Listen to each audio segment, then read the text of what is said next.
Profesor, ishte një nga kjo humbje sot Shkodër? Realisht po. Normal asnjë humbje nuk është një gjë e mirë për të pësuar. Gjithsesi, më vjen keq për mënyrën, po themi, si u zhvillua një pjesë e mirë e ndeshjes dhe për gabimet individuale, po themi, të futbollistëve saktuar që na kushtëzuan disi në rezultat. Kështu që patjetër që është një humbje që na mërzit, është një humbje e cila është e nevojshme për të nxjerrë, po themi, dhe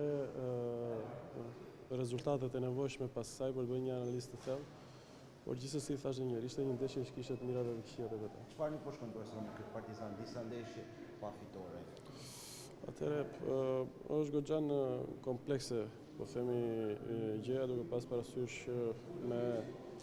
me zonat saktuara dhe minutazh të caktuar shfaqemi një skuadër e cila dominon lojën dhe pastaj në situata të caktuara nuk arrijmë dot, po themi, që të bëjmë zgjidhje individuale apo gabime individuale që po na penalizojnë. E para, e dyta, ka ndryshuar goxha, po themi, në krahasim me mënyrën se si luante ish trajneri, duke pas parasysh që është tjetër vendosje, tjetër kërkesa për sa i përket futbollistëve dhe këto gjëra janë gjëra që nuk kemi dhe kohën edhe hapësinë e mundshme, po themi, për të provuar në stërvitje, sepse ndeshjet janë shumë afër me njëra tjetrën. Profesor, e ndjeni rrezikun e Elbasanit për vendin e katërt?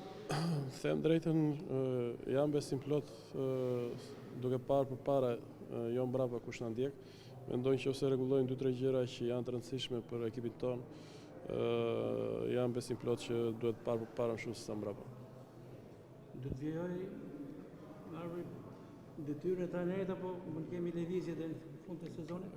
Kjo është pak rëndësi, ka rëndësishme është që ekipi apo lojtarët, po themi, të përmirësohen dhe çfarë është më e rëndësishme të dalin, po themi, në lojën e tyre që ata dinë të bëjnë më mirë. Besoj që një fitore apo 2-3 rezultate të mira pozitive vazhdimisht do të kthejë ta besimin dhe besoj që gjërat do marrin rrjedh tjetër.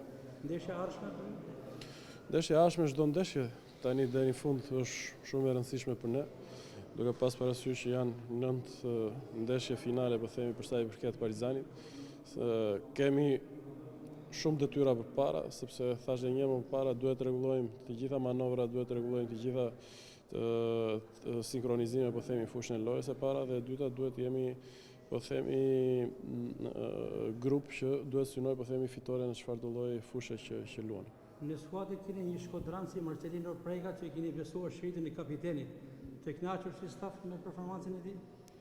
Patjetër që Preka bën vitin e dytë, gati tretë të tij, kështu që për vetë faktin që ka marrë dhe një shiritje në një nga skuadra më të rëndësishme në vend, kjo tregon absolutisht besim edhe për vetë personalitetin, po themi, që ka treguar gjatë gjithë këtyre 2 viteve në ekipin e Partizanit. Faleminderit, sukses. Faleminderit.